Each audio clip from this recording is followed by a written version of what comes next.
네, 그래서 두 번째 보면 캠벨에게 신화라 이제 신화의 궁극적인 의미, 이거를 캠벨은 지금까지 쭉 얘기한 것 속에 이제 들어가 있는데 요 구절이 참 재밌는 구절입니다. 그 가락의 내력과 이름은 알지 못하면서도 맞추어 춤을 추는 우주의 노래, 천구의 가락이다. 신화라고 하는 게 캠벨도 춤을 추었다. 그는 우주의 가락에 맞추어 춤을 추었을 뿐이다. 이건 이제 모이어스의 평가인데 우주의 가락이다 이렇게 되어 있잖아요. 그러니까 사실은 신이라고 하는 것을 우리가 이렇게 그의 상징적인 의미를 쫓아가 보면은 제우스는 뭐 하늘, 번개 뭐 이런 거로 상징이 되잖아요. 포세이돈은 뭐 바다의 힘, 바다를 움직이게 하는 뭐 이렇게 이제 각 영역별로 이렇게 되어 있는데 그렇게 본다면 신 만약에 그 신을 유일신으로 본다면 그 신은 아마 우주와 이 세상을 움직이는 어떤 궁극적인 힘일 거예요. 그죠? 그것으로 인해서 만물들이 생겨나고 소생하고 그 에너지, 그 힘을 통해서 만물들이 상호작용하고 또 그 힘으로 인해서 이 조화로운 질서가 형성되기도 하고 파괴되기도 하고 하는 그 어떤 그런 것을 추동하는 어떤 궁극적인 에너지. 그러니까 그게 이렇게 펼쳐지고 하는 것 자체가 마치 이 가락처럼 음악처럼 그죠? 그러니까 우리가 그 오선에 그려져 있는 이 리듬이 말하자면 기호잖아요, 기호. 이게 이제 상징적인 의미의 신화인 거죠. 근데 그것이 연주될 때 나는 소리는 뭡니까? 우주의 소리죠. 그러니까 그렇게 이제 비유를 한 건데 신화를 그렇게 비유를 한 겁니다. 그러니까 신화에 대한 가장 이 캠벨적인 형이상학적인 해석입니다. 그러니까 그런 의미의 신화는 가장 넓은 의미의 신화에 대한 이해죠. 그 개념으로 보면 과학이든 인간이 만드는 어떤 그 개념적인 것이든 다 이제 그 속에 포함시킬 수 있는 것인데 바로 이제 그런 의미에서 캠벨은 거기에 맞춰서 그것을 읽어내고 사람들에게 그것을 전달해 주려고 하는 그런 역할을 했다라고 자신의 학문적인 신화에 대한 학문적인 의의를 그렇게 표현을 한 거겠죠. 그래서 밑에 보면은 신화 자체가 노래다, 그죠? 그 노래를 표현하는 악보에 그려져 있는 그 기호는 이제 언어로 표현되는 신화겠죠. 육신의 에너지에 부추김을 받는 상상력의 노래. 여기 중요한 것은 육신의 에너지라고 되어 있어요. 이게 캠벨이 가지고 있는 철학적인 입장이겠죠. 정신의 에너지라고 표현 안 하고 육신의 에너지라고 표현되어 있죠. 결국은 한 선사가 설법을 하기 위해 무리 앞에 서 있습니다. 이 선사가 입을 열려는 찰나 새 한 마리가 끼어들어 노래를 부릅니다. 그러자 선사가 말했지요. 설법은 끝났다. 굉장히 불교적이잖아요. 근데 실제로 캠벨은 불교의 사유체계가 가장 포괄적이고 가장 넓은 그 사유체계라고 생각을 해요. 그러니까 결국 우주의 노래고 자연의 어떤 가락이다, 리듬이다. 거기에 맞게 우리가 움직이고 행동하는 것, 이게 인간의 그 삶의 살아가는 삶의 모습이다. 이렇게 이제 보는 건데요. 이 새가 노래를 불렀다라고 하니까 설법할 필요가 없죠. 자연의 리듬을 가락을 새를 통해서 읽을 수만 있다면, 그죠? 그 이상의 무슨 설법이 필요하겠습니까? 예, 예. 그러니까 그 새 노래 소리를 어떻게 듣느냐에 따라서 그 사람 속에, 그 사람의 머릿속에 들어있는 사유물, 그 신화의 그 성격이 결정되겠죠. 저거는 사랑을 갈구하는 노래다라면 그 사람은 바로 그 이제 사랑의 관점에서 그 새의 울음소리를 듣는 것이고, 저 새를 잡아먹으면 맛있겠다 이렇게 생각하는 사람은 뭐죠? 바로 그런 안경을 쓰고 그 새의 울음소리를 듣는 것이겠죠. 그러니까 그 새의 노래 울음소리에서 자연의 우주의 리듬을 들을 수 있다면 그거는 최상의 어떤 관점이겠죠. 신은 인간과 삶과 우주에 기능하는 힘 혹은 가치체계의 화신, 이게 이제 한마디로 캠벨이 이해하는 현대적 의미의 신개념이라고 볼 수 있습니다. 그죠?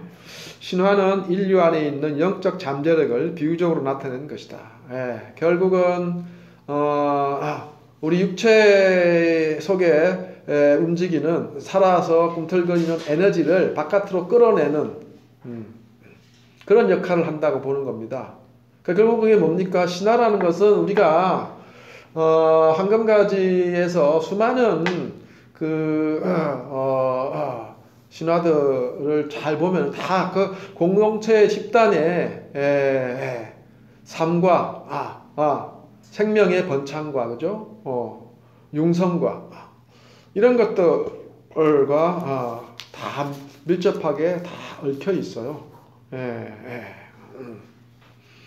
그러니까 그러기 위해서는 우리 인간은 의식적인 존재고, 사회를 통해서 집단화하고 그 집단 속에서 자기 역할을 함으로써 뭐죠? 이 자연 세계에서 생존을 하고 번영 발전을 해가는 존재이잖아요. 그러니까 신화의 역할이라고 하는 것은 바로 그 집단 개개인의 의식 내부에 깊이 스며들어서 그 사람을 그 사회적인 집단이 요구하는 방식대로 살아가게 하고 움직이게 하고, 그죠? 결국 그 사람 내면에 있는 에너지를 적절하게 이끌어내서 그 집단 공동체 속에서 발현하도록 만드는 것이 이제 신화의 아주 중요한 핵심적인 역할이라고 보는 겁니다. 그래서 그 영적 잠재력이다 이런 표현을 쓰죠. 신화라는 우리 심청의 영적 잠재력에 이르는 실마리이며, 신화야말로 우리를 기쁨과 환상, 심지어는 황홀의 세계까지 이르게 할 수 있다. 왜냐? 신비로움이 여전히 살아있을 수 있다면요, 무지개를 보고 가슴을 뛰던 낭만적인 시인의 언어처럼, 그죠? 단순히 건조한 과학의 언어로 신비로움을 다 걷어가 버리는 것이 아니고, 즉 유용성의 관점에서만, 우리 삶의 요 관점에서만 우리가 상징 체계를, 신화를 이해해야 한다면은 그런 신비로움은 다 사라지겠죠. 그러나 이제 이 자연 세계는, 우리가 경험하는 세계는 그 이면에는 무한한 가능성을 가지고 있다라고 본다면 신비로움은 늘 살아있을 수 있는 거죠. 신비로움이 살아있는 한은 우리의 경험은 뭡니까? 매번 다양하게 펼쳐질 수가 있는 겁니다. 우리가 같은 길을, 같은 논두렁을 걷더라도 우리의 자연에 교감하는 우리의 마음이 신비의 영역까지 열려 있을 수만 있든, 즉 시인의 관점을 취할 수 있다면은 우리의 경험은 계속적으로 다양하게 살아나겠죠. 자, 그래서 그 다음에 보면 참 재미있는 의미 있는 구절입니다. 사람들은 우리 인간이 궁극적으로 찾고자 하는 것은 삶의 의미라고 말하지요. 그러나 나는 우리가 진실로 찾고 있는 것은 그것이 아니라고 생각합니다. 나는 우리가 찾고 있는 것은 살아있음에 대한 경험이다 라고 생각해요. 따라서 순수하게 육체적인 차원에서 우리의 경험은 우리의 내적인 존재와 현실 안에서 공명합니다. 이럴 때 우리는 실제로 살아있음의 황홀을 느끼게 되는 것이죠. 이 구절이 대단히 그 의미 있고 중요합니다. 그러니까 캠벨이 신화의 의미를 이렇게 공부를 해서 자기 나름대로 이해를 하고 이것을 사람들에게 공유하려고 하는 이유죠. 이게 우리가 산다는 것은 삶의 의미를 찾으려고 하는 게 아니라 의미라고 하는 것은 결국 목적하고 관련이 있어요. 목적이라고 하는 것은 살아가는 데 필요한 유용성과 항상 연결이 되죠. 아니면 종교적인 의미의 형이상학적인 종교적인 의미의 하나님 초월자. 그래서 하나님의 뜻을 따르는 것이 삶의 의미다. 이렇게 하거나. 그러나 이제 그거는 이미 이 캠벨의 그 신화를 이해하는 입장은 철저하게 뭡니까? 철학적이고 과학적이고 생물학적인 진화론이나 그러니까 인간이 지금까지 발달시켰던 모든 과학 이론들을 다 포함시키죠. 그런 걸 알 수 있습니다. 그러니까 기독교적인 의미라면은 하나님의 뜻이 인간의 그 삶의 의미를 결정하잖아요. 전혀 그렇지 않다라는 걸 알 수 있습니다. 그러니까 의미, 삶의 목적 이런 것은 없다고 보는 거죠. 진화라고 하는 자체가 어떤 목적을 향해서 가는 과정이 아니잖아요. 그 니체가 알려주는 이 세계관도 목적이나 의미라고 하는 것 자체는 없는 것이죠. 그렇다고 본다면은 우리가 찾는 것은 삶의 의미가 아니고 뭘 찾느냐? 살아있음에 대한 경험이다. 이것밖에 없죠. 그런데 그 경험은 빈약하면 빈약할수록 우리는 뭡니까? 삶을 풍성하게 살지 못하는 거예요. 즉 행복하게 살지 못하는 얘기죠. 그 경험은 가능한 한 다양하고 풍성하고 그걸 다른 말로 가리켜 예술적이다. 예술이라고 하는 게 시인의 경험 생각해 보세요. 화가를 생각해 보세요. 다양한 색깔을 우리가 감각을 통해서 경험할 수 있죠. 다양한 형태를 디테일하게 경험할 수 있는 게 예술가잖아요. 시인은 하나의 언어로 그 경험들을 디테일하게 찾아내고 하는 것이 시인이잖아요. 지금 캠벨이 결국은 신화가 지향하는 것도 예술가가 지향하는 것과 다르지 않다. 다만 신화는 예술의 언어가 아니고, 그죠? 시적인 언어가 아니, 학문과 이 개념적인 추상적인 언어를 다 포괄하는 그런 상징적인 언어라는 점이 다를 뿐이죠. 그 이면에 있는 이 신비로움에 그래서 늘 살아있을 수 있는 그 신비에 대한 우리의 마음이 열려있는 근데 그러기를 캠벨은 바라는 것이죠. 그래서 이제 이렇게 말하는 겁니다. 순수하게 육체적인 차원에서 우리의 경험은 우리의 내적인 존재와 현실 안에서 공명한다. 그러니까 경험이라고 하는 것은 어떻게 일어납니까? 바깥의 대상과 우리의 내적인 주어진 감각 요 사이의 상호작용으로 그 경험이 일어나잖아요. 그러니까 우리가 가지고 있는 우리 몸이 몸이라고 하는 것은 의식과 결합되어 있는 거잖아요. 가지고 있는 감각기관, 즉 외부의 경험, 외부의 것들과 상호작용해서 우리 내적인 경험을 일으킬 수 있는 그런 우리의 감각, 사유 이런 것이 얼마만큼 디테일하게 갖춰져 있느냐가 우리의 경험의 다양성을 만들어내는 굉장히 중요한 조건이다. 지금 그 얘기를 하는 거죠. 예. 우리의 경험은 내적인 존재와 우리 내면의 상태와 그죠? 현실 안에서 공명한다, 상호작용한다는 거예요.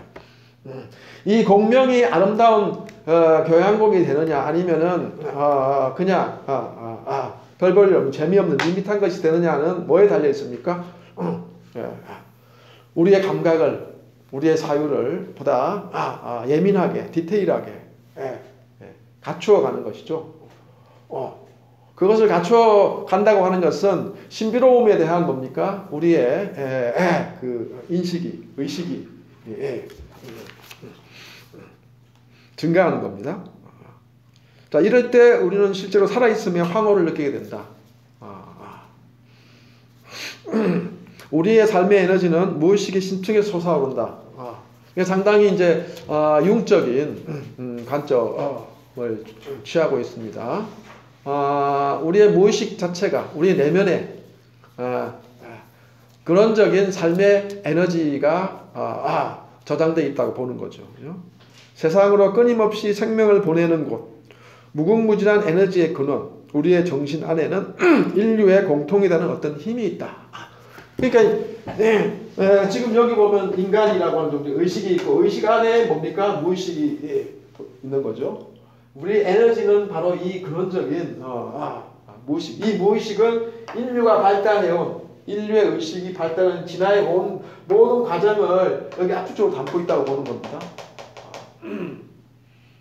거기서 삶의 에너지가 끊임없이 나오는데 그 에너지를 어떤 방식으로 우리가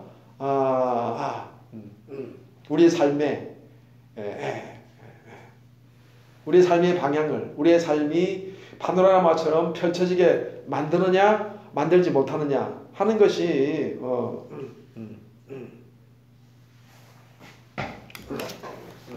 행복을 좌우하는 것이겠죠. 신화의 이미지는 우리 모두의 영적 잠재력을 반영하고 있다.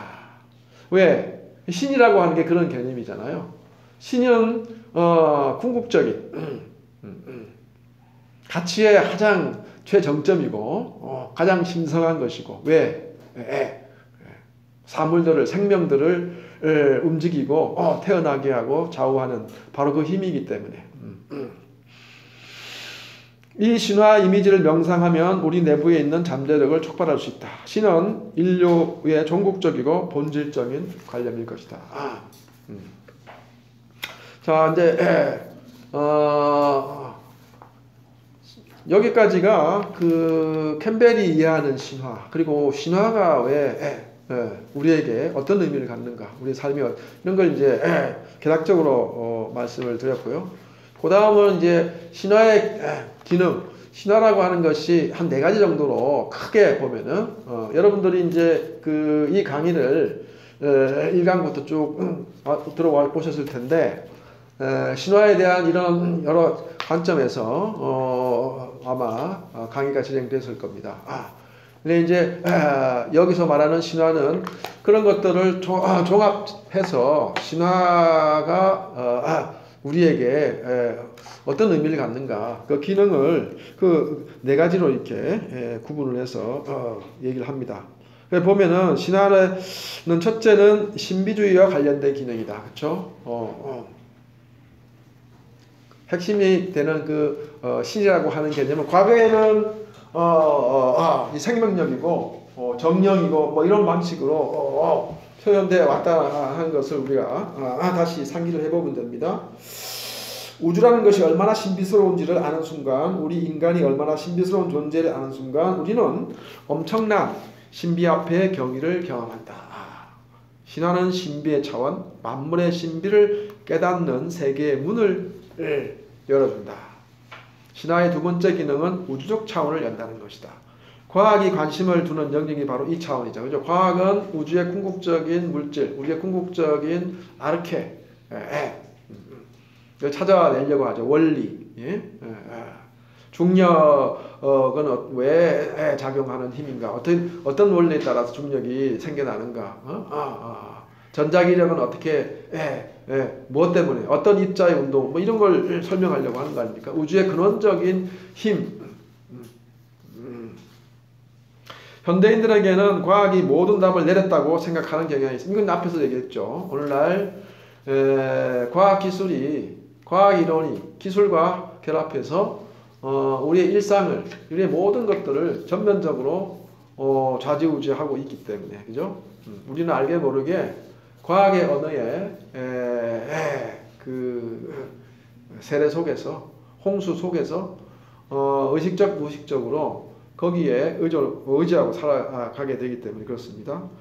그러나 현자들은 해답은커녕 질문도 다 미처 하지 못했다. 우주가 어떻게 운행되는가는 우리도 안다. 하지만 우주가 무엇인데? 라고 반문합니다. 성냥을 켜면 불이 납니다. 불이 무엇인가? 산소가 연소되는 현상이라고 하겠지만 그것으로는 불에 대해 아무 설명도 안 됩니다. 신화의 세 번째 기능은 사회적 기능. 이게 이제 그 사회학적인 방식으로 신화를 연구. 이게 많이 굉장히 중요한 포인트가 되기도 하죠. 신화는 한 사회의 질서를 일으키고 그 질서를 유효하게 합니다. 신화가 곳에 따라 많이 다른 것은 바로 이 기능 때문입니다. 그러니까 역사적, 자연 환경적 다 다르기 때문에 그 집단이, 그 민족이 가지고 있는 신화는 저마다 여러 가지 색깔과 형태를 띠죠. 왜 그 집단이 자연 환경 속에서 살아남기 위해서 내면화해야 될 그런 상징 체계가 바로 신화이기 때문에 당연히 신화의 사회적인 기능은 굉장히 매우 중요한 것이었죠. 신화의 기능 중에서 우리 세계를 가장 폭넓게 지배하고 있는 기능이 바로 이 사회적 기능이죠. 당연합니다. 하지만 신화는 네 번째 기능이 있죠. 오늘날 우리가 음미해 보아야 할 것이 바로 이 기능입니다. 우리에게 주어진 이 삶을 특별한 상황에서 어떻게 살아낼 것인가. 이게 이제 교육적인 기능입니다. 그러니까 캠벨은 여기에 굉장히 포인트를 두는 거죠. 이것은 이제 분석 심리학, 융의 심리학이나 프로이드의 심리학이나 이런 것과 밀접하게 관련이 있고 이것에 도움을 받아서 신화를 해석을 하고 그것으로 말미암아 이제 이 자기 발전, 개성화, 자아의 성장, 자아의 확대, 이런 관점에서 즉 왜냐 이것이 이제 결국은 한 개인의 그 삶의 행복의 문제죠. 내가 세상을 보는 시야가 요만하면 요만할수록 나는 뭡니까? 내 경험은 매우 빈약할 수밖에 없어요. 내가 세상에 보는 시야가 넓으면 넓을수록 나의 경험은 풍성해질 수밖에 없기 때문에 이 부분이 그 캠벨의 신화 연구에 굉장히 무게가 두어질 수밖에 없는 이유가 이제 바로 이유를 알 수가 있습니다. 그래서 이제 결국은 이 신화에 대한 이해를 통해서 개개인들이 삶을 자신의 경험을 좀 더 풍성하게 만들고 자기의 자아를 좀 더 확장시키는 이 측면이 매우 중요하게 생각하는 거죠.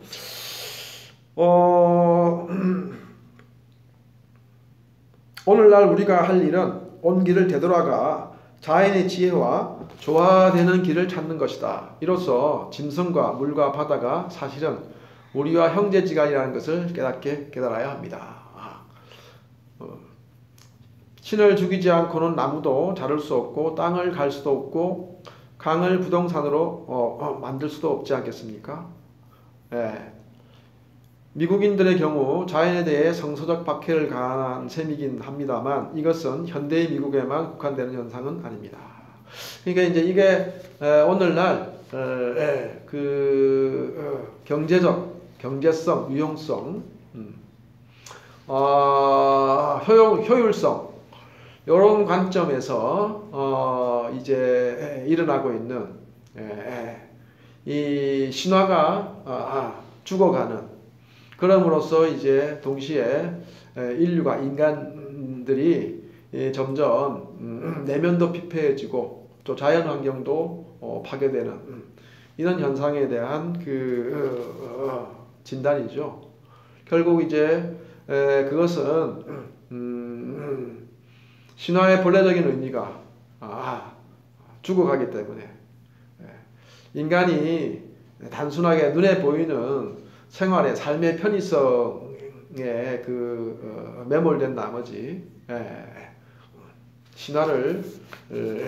신화로서 보다 더 차원 높게 승화시켜 이해하지 못한 그런 결과다 이렇게 보는 거죠.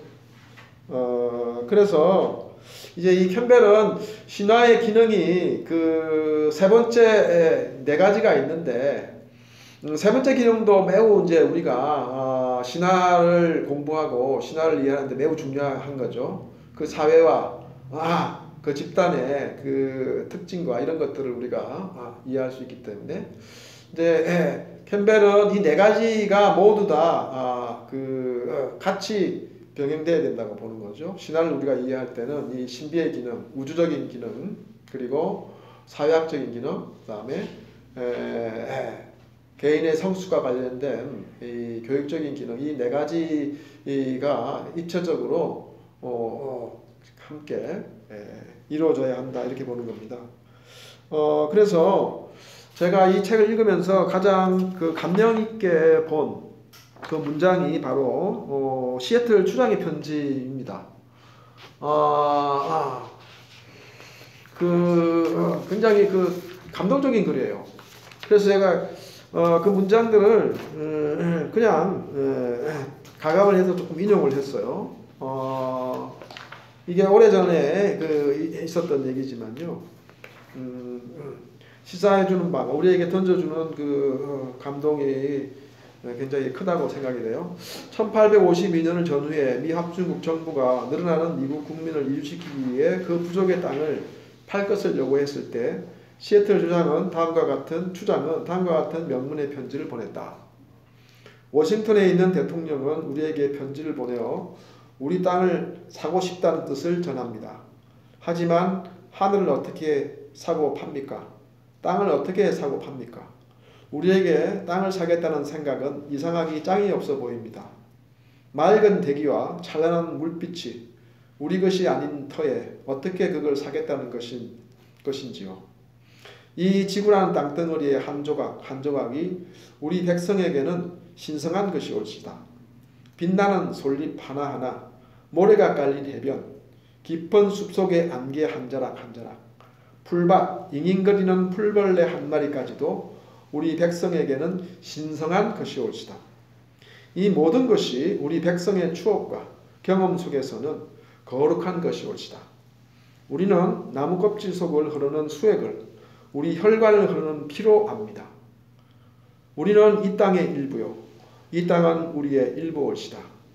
향긋한 꽃은 우리의 누이 올시다. 곰, 사슴, 독수리 이 모든 것은 우리의 형제 올시다. 험한 산봉우리, 수액, 망아지에 채운 사람 이 모두가 형제 올시다. 반짝거리며 시내와 강을 흐르는 물은 그저 물이 아니라 우리 조상의 피 올시다. 만일에 우리가 이 땅을 팔거든 그대들은 이것이 얼마나 거룩한 것인가를 알아주어야 합니다. 호수의 맑은 물에 비치는 일렁거리는 형상은 우리 백성의 삶에 묻어있는 추억을 반영합니다. 흐르는 물에서 들리는 나지막한 소리는 우리 아버지의 음성입니다. 우리 할아버지에게 첫 숨결을 불어넣어 주었던 바람은 우리 할아버지의 마지막 한숨을 거두어 갑니다. 이 바람은 우리 자식에게도 생명의 전기를 불어 넣습니다. 그러니까 우리가 이 땅을 팔거든 다른 땅과는 달리 여겨 신성한 땅으로 여겨 주십시오. 그대들의 자식들에게 우리가 우리 자식에게 가르치는 것을 가르쳐 주시겠어요? 우리는 자식들에게 땅은 우리의 어머니라는 것을 가르칩니다. 우리는 땅이 사람에게 속하는 것이 아니라 사람이 땅에 속한다는 것을 압니다. 우리는 세상 만물이 우리가 핏줄에 얽혀있듯 그렇게 얽혀있다는 것을 압니다.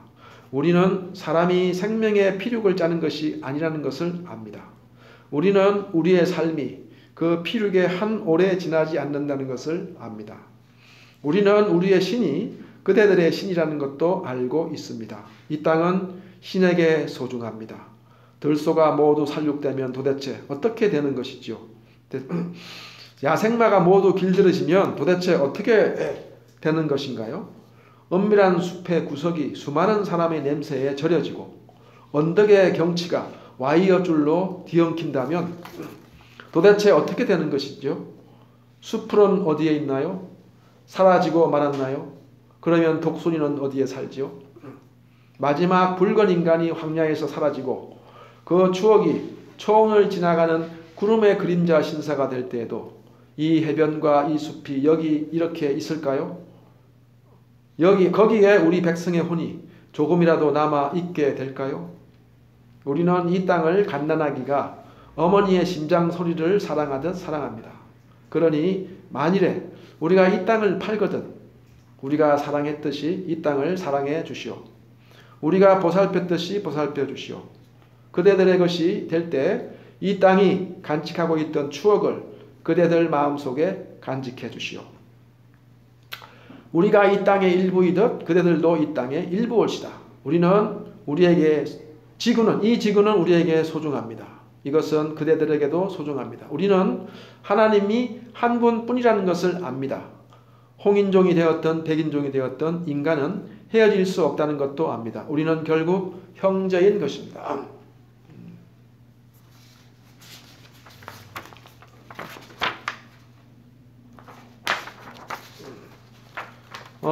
이게 이제 그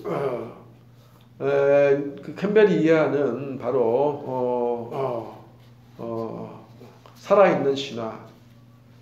그러니까 이 자연과 이 인간을 포함한 이 모든 것이 사실은 신비의 영역이고 우리가 안다고 하지만 우리가 아는 것은 극히 일부다. 실제로는 그죠?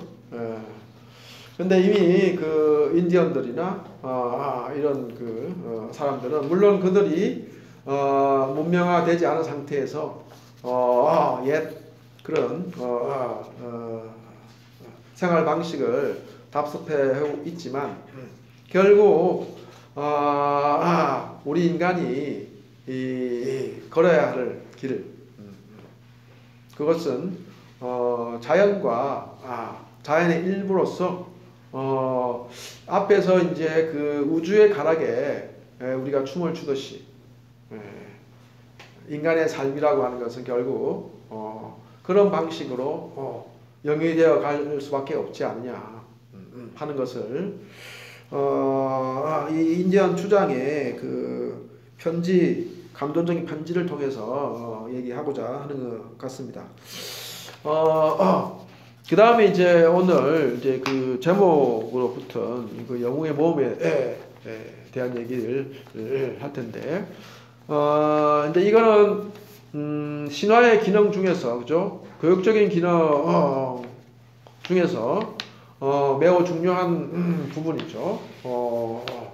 이 신화라고 하는 것은 한 집단의 그 내부에서 집단 구성원 개개인들이 그 집단의 그 요구하는 이 사회화 과정을 거쳐서 동화되는 즉 성숙의 과정을 반드시 포함하고 있다는 건데 그것이 이제 어떤 형태로 나타나느냐 바로 이제 영웅 신화의 형태로 나타난다.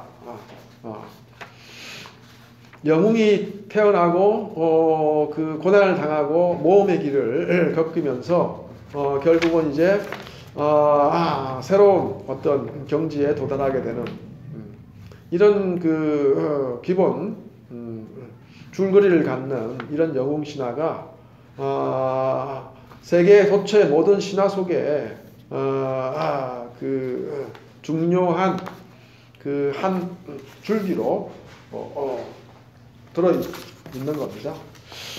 자, 그러면 우리는 태어나 아이에서 어른이 되고 미혼에서 기혼으로 중년에서 노년으로 그리고 죽음에 이르기까지 그때마다 변화와 전환의 단계를 경험한다. 신화는 단계마다 인문의례와 결합하여 개인들의 몸과 마음을 준비시키고 이끌어간다. 영웅신화는 전생애를 아우르는 동시에 성숙 과정의 각 단계에서도 특정한 형태를 띠기 마련이다. 영웅상이 발달해가는 과정은 인간의 인격 발달 단계를 반영한다. 인격 발달이란 심리학적 관점에서 보면 내면의 성숙 과정이며 자기중심적 자아에서 사회와 공동체적 자아로 자연과 우주적 자아로 나아가는 자아의 확대 과정인 것이다. 그러니까 이거는 사실은 인간이 어떤 인간 집단에서나 기본적인 패턴이잖아요. 그렇기 때문에 모든 신화 속에는 다 이런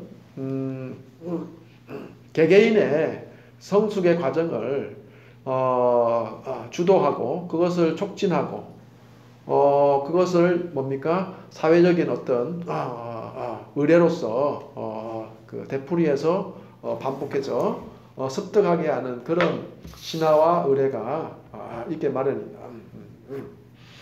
그거를 조금 이제 추출해서 의미를 좀 대짚 보는 거죠. 그러면 자 유흥에 따르면은 일반적으로 영웅 상징에 대한 요구는 자아의 강화를 필요로 할 때, 즉 무의식의 도움 없이 의식의 힘만으로는 어떤 과제를 해결할 수 없을 때 생긴다. 캠벨의 말을 들어보면 아기의 삶은 생명의 충동으로 이루어져 있어요. 그런데 아기는 자라감에 따라 마음이 모양을 갖춰 나갑니다. 즉 내가 원하는 것이 무엇인가, 어떻게 하면 이것을 손에 넣을 수 있을까, 이런 식으로 마음이 자라는 것이죠. 그러니까 아이의 성숙 과정이라고 하는 것은 의식의 그 성숙 과정하고 딱 맞물려 있잖아요. 예. 그러니까 당연히 오늘날은 이제 초등학교, 유치원, 중등학교 교육, 고등학교 이런 과정을 통해서 공적으로 이렇게 되어 있잖아요. 근데 우리나라 같은 경우는 사실은 뭐 입시라고 하는 것 때문에 굉장히 어떻게 이런 옛날 부족들이나 이런 그 사회 집단들이 의례를 통해서 자연스럽게 그 아이의 성숙 과정을 이끌어 갔던 걸 비교하면은 굉장히 왜곡되어 있는 거죠. 근데 캠벨은 그런 진단을 하죠. 현대 이 산업 사회라는 것 자체가 그런 모든 가치들을 뒤죽박죽 만들어서 개인의 성숙을 개인의 문제로 다 만들어버린 거예요. 가정에 부모가 알아서 하는 걸로 전부. 우리나라 같은 경우는 더 이제 뭡니까? 학교 교육이라고 하는 게 아이의 인격적인 또 사회화 과정에서 인격적인 성숙의 포인트가 있는 게 아니라 스펙을 쌓는 걸로 되어 있어가지고 훨씬 더 내면이 말하자면 그 왜곡이 돼서 정서적으로도 매우 불안정하고 그래서 많은 어려움을 겪고 있다. 심리적으로 이렇게 보는 겁니다. 반면에 전통적인 사회, 옛날로 거슬러 올라가면 뭡니까? 이런 것들이 그 마을에서 그 부족에서 자연스럽게 오랫동안 지속되면서 반복적으로 되면서 자연스럽게 아이가 태어나서 유년기, 청소년기, 성인시 이런 걸 통해서 사회의 구성원으로 이렇게 자기 성숙을 이렇게 그게 이제 집단적으로 행한 거죠. 그러니까 현대 사회는 이 개인주의가 발달하고 한다 보니까 뭡니까? 그게 다 개인이 알아서 사는 걸로 다 돼 있기 때문에 나이가 30이 돼도 뭡니까? 부모하고 분리가 안 되는 사람들이 무지로 많아요. 30이 넘어도 독립할 줄도 모르고 몸은 성인인데 마음은 아직 뭡니까? 성인이 못 돼. 밸런스가 안 맞는 거죠. 그러니까 이거는 심리학적으로 보면은 몸과 마음이 밸런스를 맞춰가면서 같이 성숙돼야 된다는 겁니다. 그러니까 우리 내면에 있는 그 에너지라고 하는 게 생명식 이거잖아요. 싹이 나가지고 특정 기간이 되면 떡잎이 나오고 특정 기간이 되면은 이제 커다란 잎이 나오고 그죠? 변화해 가잖아요. 그러니까 그 씨앗에 들어있는 그 생명의 에너지가 이게 성숙해 가면서 외형이 그 조건에 따라서 거기에 맞춰가면서 이제 이렇게 변화해 가거든요. 그러니까 아주 어렸을 때는 하나는 하던 것이 이 시간이 지나감에 따라 정말 풍성하게 자기의 목적을 바꿔갑니다. 인간도 똑같다는 거예요. 태어나면 때 가지고 태어나는 이 내면의 에너지가 이게 시간이 가면서 육체가 성숙해 가면서 뭡니까? 이제 사춘기도 만나게 되고 이런 여러 가지 징후가 드러나잖아요. 거기에 맞춰서 어떻게 돼야 된다? 우리의 내면도, 우리의 의식도 똑같이 발전해 가야 되는 거예요. 그러니까 중요한 단계가 그 중에서 매우 중요한 단계가 사춘기 거치면서 먼저 성인식. 이거는 뭐냐? 부모로부터 분리되는 과정인데, 그래서 어떤 부족 집단이든 옛날로 거슬러 올라가면은 이 성인식이라고 하는 것이 그 시기마다 단계마다 이제 그 부족들이 의례적으로 다 행하는데 성인식의 단계는 매우 뭡니까 아주 독특하게 아주 특이한 방식으로 치르게 됩니다. 그래서 우리 저 황금가지의 그 수많은 사례들이 그 부족마다 아주 독특한 형식으로 아이의 청소년들, 소년, 소녀의 그 성인식을 치러서 이제 성인으로서의 그 사회 한 구성원으로 받아들이는 이 과정들이 아주 잘 묘사가 되고 있죠. 근데 형식, 모양이나 이런 것들이 다 다르지만 그 내용 자체는 뭡니까? 다르지 않은 거예요. 남자는 아들은 뭡니까? 어머니로부터 분리죠. 딸은 뭐죠? 아버지로부터 분리 뭐 이런 거예요. 요컨대 한마디로 말해서 부모와 하나로 되어 있던 정서적인 관계를 이제는 사회의 일원으로서 자기의 기능을 하기 위해서는 심리적인 측면에서 분리가 일어나야 되는 거죠. 이제 프로이드에서 이게 굉장히 중요하죠. 오이디푸스 컴플렉스 뭐 얘기 다 그런 얘기입니다. 이게 분리가 제대로 안 되면은 이제 부모와 자식 사이에 이상한 고착이 일어나가지고 결혼에 사회적인 인간관계에 온갖 영역에 영향을 미치게 된다는 것이 이제 우리가 알고 있는 그 발달 과정에 관한 얘기죠.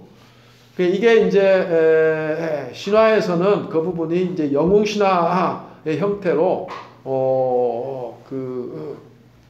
일반화되어 있고 그리고 이제 의례로는 이제 성인식 이런 그 집단이 치러주는 집단적으로 치러주는 그런 방식으로 나타난다 이런 겁니다.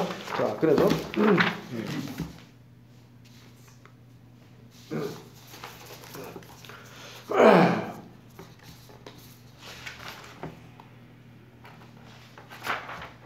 자, 여기 보면은 인간의 이해를 이렇게 돼 있죠. 원이 있고 이게 이제 원으로 표현한단 말이죠. 인간의 자아를 이게 이제 자기라고 하는 것은 이제 인간 자아의 중심이고 뭐 이렇게 이제 그리고 이 중심에 이제 에너지 생명을 삶을 추동하는 근원적인 에너지가 여기서 나온다고 보죠. 이 자아는 의식의 한 측면 요 위에 이제 자아가 이렇게 있는데 의식적인 자아고 쉽게 얘기하면 의식이고 요 밑에 이제 근원적인 에너지를 공급해주는 이게 이제 무의식이죠.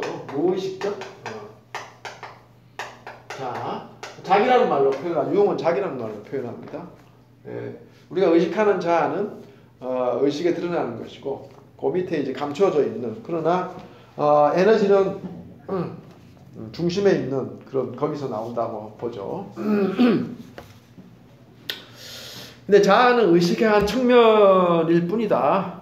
자아가 즉 의식적 자아라고 하는 게 우리가 스크린에 드러나는 환하게 보이는 무의식은 이제 그 스포트라이트가 비치지 않는 연극 무대로 친다면은 이 스포트라이트 조명이 쫙 비치는 것이 의식이라면 나머지 다 어두운 부분은 이제 의식이 드러나지 않는 무의식 영역이다. 그런데 중심은 즉 주인은 누구냐? 무의식적 자아인 거죠. 우리는 자아가 우리에게 일어나는 모든 쇼를 연출하는 줄 알지만 그렇지 않다. 이건 이제 철저하게 융이나 프로이드적인 관점에서 얘기하는 거죠. 가로선 아래 무의식에서 무엇이 솟아오르느냐에 따라 달려있다. 한 인간이 쇼를 연출하는 게 나 자신이 아니구나 이런 걸 깨닫는 시기가 사춘기다. 그러니까 일정 부분 이제 나이가 12살, 2살 되면은 신체의 변화가 오면서 싱숭생숭해지는 거예요. 이게 내면의 무의식의 에너지가 이제 새로운 도약을 꿈틀거리면서 하는 그 시기인 거죠. 그러나 사춘기 청소년에게는 여기에 아무 지식이 없기 때문에 이것을 장악할 수가 없다. 그래서 소년들은 나를 이렇게 충동질하는 게 대체 무엇일까? 소녀들은 나를 이렇게 충동질하는 이 신비로운 것은 대체 무엇일까 하고 의아해할 뿐 어떻게 해야 할지 전혀 모르지요. 우리가 아기로 세상에 태어날 때 우리의 의식 아래 이미 어떤 기억이 이제 무의식적인 거죠. 저장된 이 기억이 얼마나 어마어마한지를 알면 더욱 놀라게 됩니다. 여기에는 아기는 엄마의 젖꼭지가 입술에 닿으면 무엇을 어떻게 해야 할지 압니다.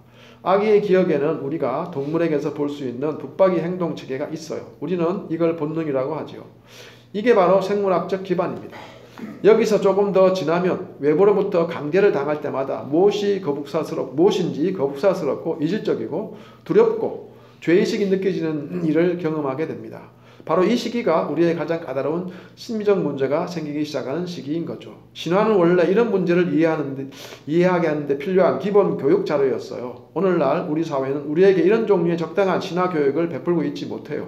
그래서 젊은이들이 사회 안에서 행동 통일을 하는데 애를 먹고 있어요. 여기에 해당하는 특정 신화 대형물을 통해서 해결해야 한다는 겁니다. 젊은이의 경우는 문턱 넘기와 의례와 관련된 신화 대형물을 찾아야 한다는 것이죠. 이게 전통적으로 옛날로 거슬러 올라가면 그런 내면의 어떤 변화, 그 육체의 변화와 함께 일어나는 이런 변화를 사회 전체가, 집단 전체가 적극적으로 이끌어주고 그것을 이제 자연스럽게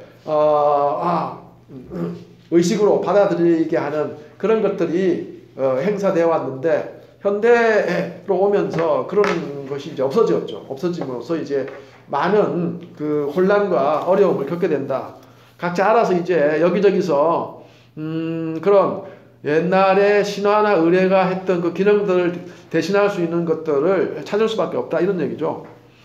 그리고 우리가 무엇이 되고 싶은지, 무엇이 될 수 있는지 막연할 때는 이웃의 충고나 영향력이 도움이 되기는 하겠죠. 신화는 영적인 성장을 이끌어주는 일종의 교육 시스템이다. 신화는 영적 지도자나 스승과 같은 역할을 했다. 위대한 문학 작품이 그런 역할을 할 수도 있고 문제의 본질을 잘 알고 있는 소설가의 작품에서 신화 모티브를 선택해서 길잡이로 삼는 것도 좋겠어요. 이제 오늘날은 각자 개개인에게 부모에게 또는 맡겨져 있어서 이제 그렇다는 얘기고, 그래서 이제 이게 그 현대 영웅 신화에 해당할 수 있는 오늘날 영상 매체가 결국은 많은 교육적인 그 자극을 하는데 매우 중요한 역할을 하죠. 이제 그런 측면에서 이 스타워즈라는 그 영화를 영웅 신화, 현대적 의미의 영웅 신화로 그 예를 듭니다. 근데 실제로 스타워즈를 만든 이 감독 이름이 뭡니까? 루카스죠? 루카스가 조지 캠벨에게 자문을 구하죠. 요새 캠벨에 이 자문을 구해서 스타워즈 영화를 만들어요. 근데 여기서 이제 이 스타워즈를 저도 다 봤는데 영웅이라고 하는 이 개념이 이제 그 캠벨이 아마 코치를 하면서 그렇게 잡도록 했겠죠. 캠벨이 그 지향하는 현대적인 신화는 어떤 지역적인 집단이나 지역적인 문화에만 작용하는 그런 의미의 신화는 이제 현대적인 의미로 볼 때는 지양해야 된다. 왜냐? 사회학적 의미의 어떤 집단이나 어떤 문화권에만 통용되는 그런 신화들은 다른 문화권의 신화들과 충돌할 수밖에 없죠. 이게 대표적인 게 종교 아닙니까? 기독교의 신화와 불교나 다른 종교의 그 신화와 충돌을 일으킨다는 말이죠. 근데 이제 신화라고 하는 것은 결국은 그 신화를 받아들이는 사람들, 그 신화를 내재화한 사람들의 삶을 융성하게 만드는 것이 결국은 신화의 가장 궁극적인 의미잖아요. 이제 그렇게 본다면 오늘날 지구 글로벌화된 이 문명 하에서는 신화도 마찬가지로 어느 문화권이나 또는 어느 민족에 국한되는 그런 형태의 신화여서는 안 되고 우주와 자연과 모든 문명권을 아우르는 그런 그런 영웅상을 제시하는 이제 그런 걸로 이제 이 스타워즈를 예를 들어요. 그래서 이제 결국은 이게 선과 악의 싸움이잖아요. 저는 이제 선과 악의 싸움이긴 한데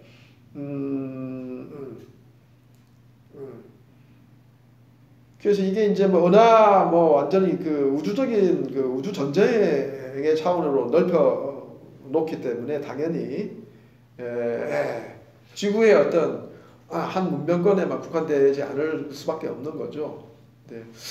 모르겠어요. 저는 선과 악이라고 하는 것이 그렇게 완벽하게 이원론적으로 구분되는 것인가 하는 의문을 좀 들긴 들었어요. 다스베이다가 이게 이 스타워즈에서 그죠? 악의 이제 추종하는 그 대표적인 영웅 중에 하나죠. 악의 편에서 주인공은 그 이름이 뭐예요?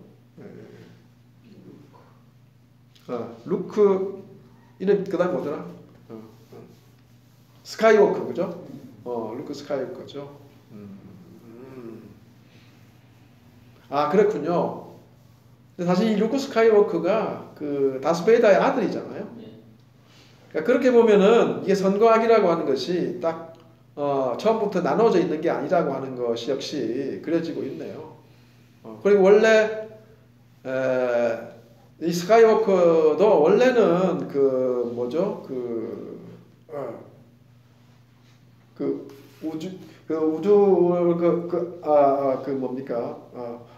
지키는 역할을 하는 그걸 뭐라 합니까? 그 광선검 들고 이렇게 막 제다이. 일본 재팬의 어떤 그런 쪽의 영향도 받았지 않았나 싶긴 한데 아무튼 원래 제다이 출신이죠. 제다이였는데 이제 악의 편으로 돌아서 가지고 이제 악의 제왕 노릇하는 그의 신하가 충실한 신하가 되는 거죠. 그렇네요. 그러니까 결국은 이게 선과 악이라고 하는 것 자체가 이제 처음부터 명확하게 구분되어 있지 않다라고 하는 것, 또 대단히 중요한 측면 중에 이제 하나일 겁니다. 근데 아무튼 좀 읽어보면 여기서 제시되고 있는 영웅상이 말하자면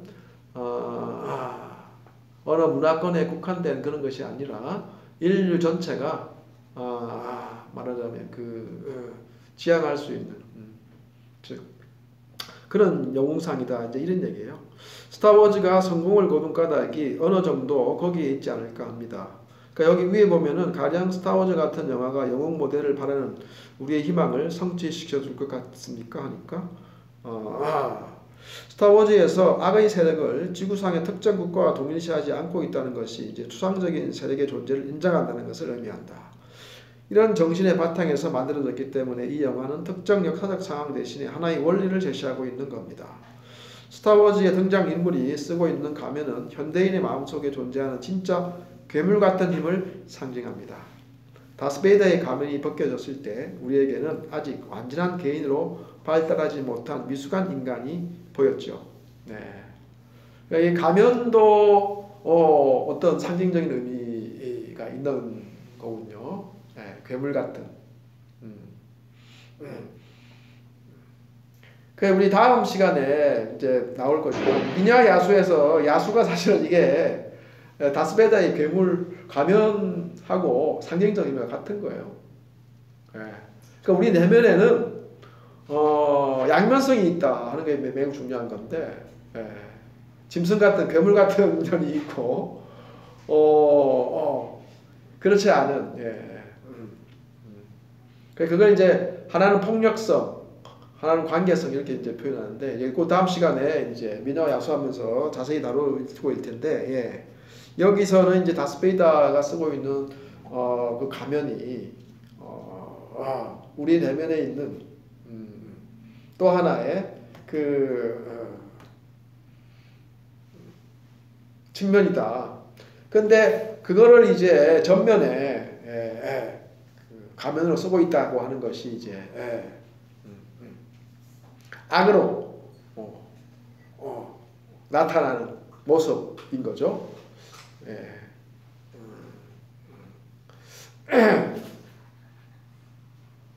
반면에 이제 그의 아들이 루크 스카이워크가 다스베이더의 이제 아들인데, 이제 아들은 선의 편에서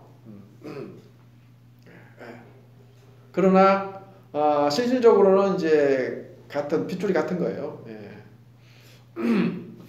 그리고 마지막 장면에 5편인가 장면에서 아버지가 아들을 구하죠. 예.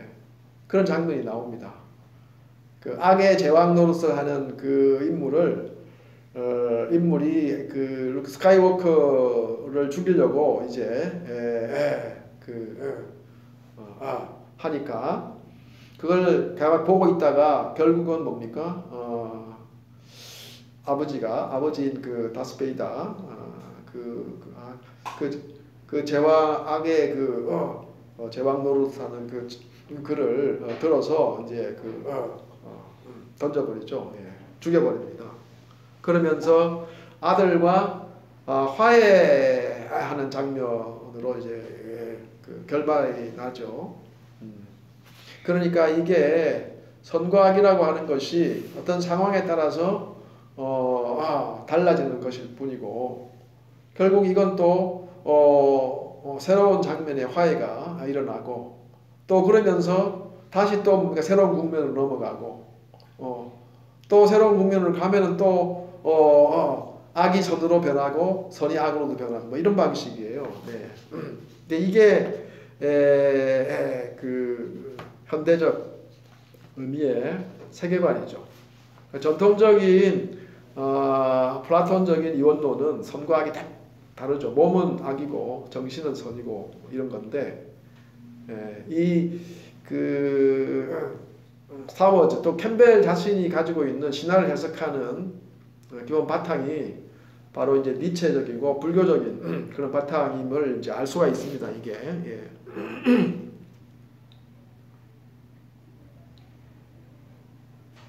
다스베이더의 가면이 벗겨졌을 때 우리는 아직 완전한 개인으로 발달하지 못한 미숙한 인간이 보였죠. 네. 다스베이더는 자기 인간성을 완전히 발달시키지 못했던 겁니다. 그는 로봇이죠. 그러니까 제다이 뭡니까 루크 스카이워커의 스승인 하고 싸우다가 손발이 막 완전히 거의 죽기 직전까지 가죠. 손발이 다 잘리고. 그래서 이제 이게 다시 악의 화신이 데려다가 로봇처럼 다시 소생을 시킵니다. 자기의 뜻에 따라 사는 것이 아니라 자기에게 강요되어 있는 조직의 뜻에 따라 사는 관료였던 겁니다. 그렇죠? 철저하게 그 왕의 제왕의 악의 제왕에게 그 신하로서 복종하는 그런 역할을 했죠.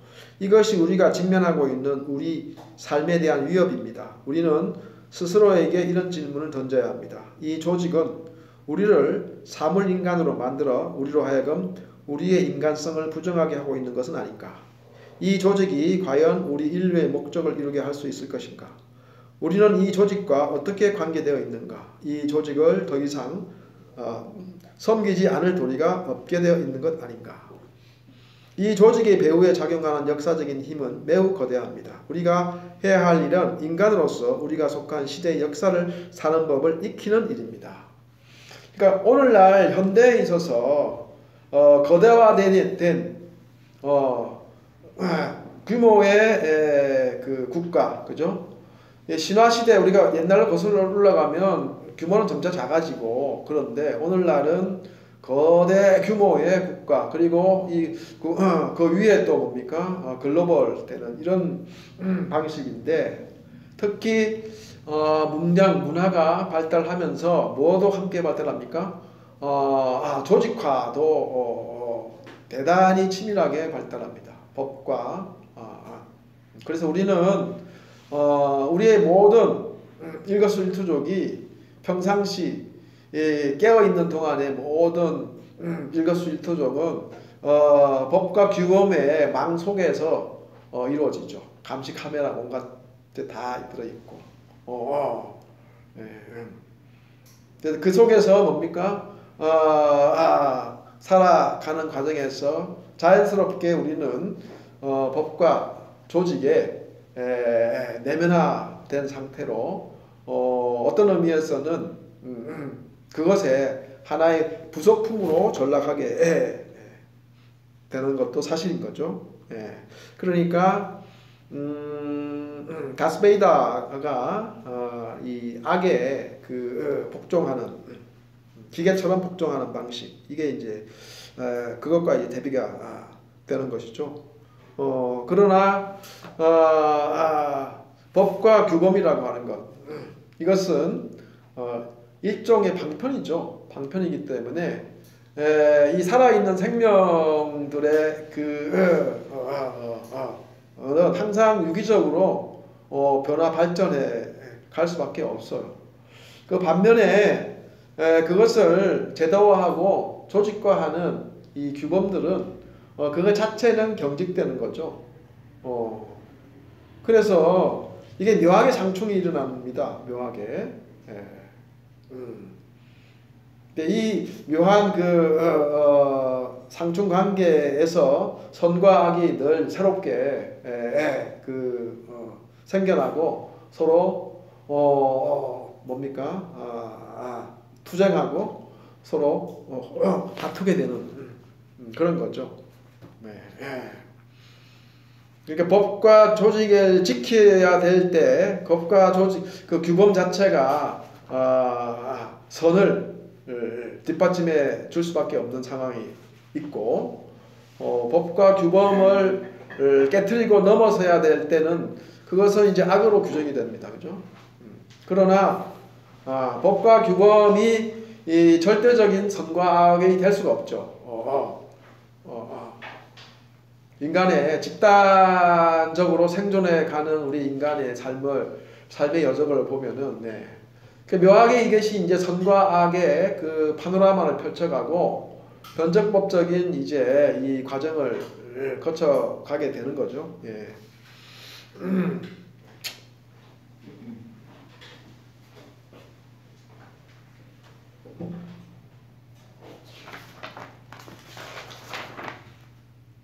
이 스카이워크까지만 읽고 끝내겠습니다. 나머지는 이제 뭐 죽음과 부활 얘기는 다음 시간에 또 황금가지하고 합쳐가지고 얘기를 하도록 하겠습니다. 여기 마지막에 좀 읽고 끝내죠. 이 조직의 배후에 작용하는 역사적인 힘은 매우 거대합니다. 우리가 해야 할 일은 인간으로서 우리가 속한 시대의 역사를 사는 법을 익히는 일입니다. 우리는 우리의 이상을 움켜안고 루크 스카이워커처럼 조직이 가해오는 비인간적인 압제에 저항함으로써 스타워즈를 보면 마지막 싸움의 절정에서 스카이워커의 귀에 컴퓨터를 끄고 기계를 끄고 너의 느낌에 따라 너의 마음이 가는 대로 하라는 벤 케노비의 음성이 들리죠. 스카이워커는 그 말에 따르고 결국 승리를 거둡니다. 벤 케노비가 이제 스카이워커의 스승이죠. 스승이죠. 이 영화는 젊은이들 사이에서 통하는 언어로 우리에게 말을 거는 겁니다. 너의 가슴으로 사는 사람, 인간성을 섬기는 사람이겠느냐, 아니면 오만 세력이 요구하는 대로 하며 사는 사람이겠느냐, 이렇게 묻고 있는 겁니다. 가슴으로 사는 사람이어야 하지요. 생명이 있는 곳은 가슴이니까. 벤 케노비가 포스가 너와 함께 할지어다 라고 말할 때 포스는 프로그램된 정치적 힘이 아니라 우리의 생명의 힘, 생명의 에너지인 겁니다. 이런 것도 이제 아주 세밀하게 그 구상된 상징적인 체계죠. 이 포스라고 하는 게 특히 제다이가 사용하는 가장 중요한 에너지이죠. 그러니까 결국은 이 기계적인 딱 짜맞춰진 명령에 복종하는 방식으로만 작동하는 이제 이것과 포스라고 하는 우주의 어떤 기운인데, 이 기운을 특별하게 끌어모으는 수 있는 것을 수련하는 게 이제 제다이죠. 제다이들이 이제 그런 것을 특별한 능력을 아예 타고나고 그런 것들을 이용할 줄 아는, 그게 이제 아주 막강한 전사로서의 선을 지키는 전사로서의 어떤 기능을 하는 제다인데, 이렇게 이제 대비가 시킨 건데, 기계적인, 그러니까 톱니바퀴처럼 짜여진 그런 어떤 그 힘, 그게 이제 악의 어떤 힘의 대변이고, 이 제다이의 정의로운 힘은 말하자면 자연에 있는, 그죠? 우주의 기운이 있는 이것을 이제 집중시켜서 사용하는 거, 이렇게 이제 대비가 되는 포스라고 하는 게. 그러니까 결국 포스가 이 기계적인, 인위적이고 기계적인 이 어떤 힘을 극복하고 방어하고 한다라고 하는 그런 내용이 되겠습니다. 스타워즈는 단순한 도덕적인 드라마가 아니다. 이 영화는 인간의 행동을 통해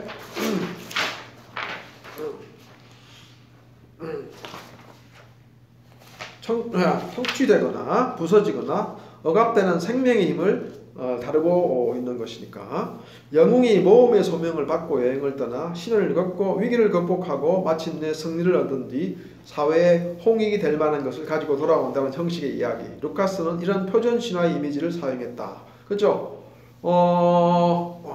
이게 그 다스베이다도 악의 그 말하자면 일종의 그 영웅으로서의 그 이미지죠. 원래 제다이였으니까요. 근데 이제 이 제다이로서 자라나는 과정은 험난한 과정입니다. 그러니까 영웅 신화의 그 모티브가 그대로 들어있죠. 영웅은 항상 태어나서 기구한 어떤 과정 속에 놓여서 시련을 겪고, 그러면서 이제 자기의 뜻을 성취해가는 이런 기본 모티브가 있는데, 이제 그 얘기죠. 자, 오늘 뭐 여기까지 하겠습니다. 다음에는 그 미녀 야수인데, 요 미녀 야수는 너무 많이 알려져 있잖아요. 근데 이 버전이 그 두 가지 있어요. 그 인간과 상징에 소개되고 있는 미녀 야수 얘기는 원래 이게 프랑스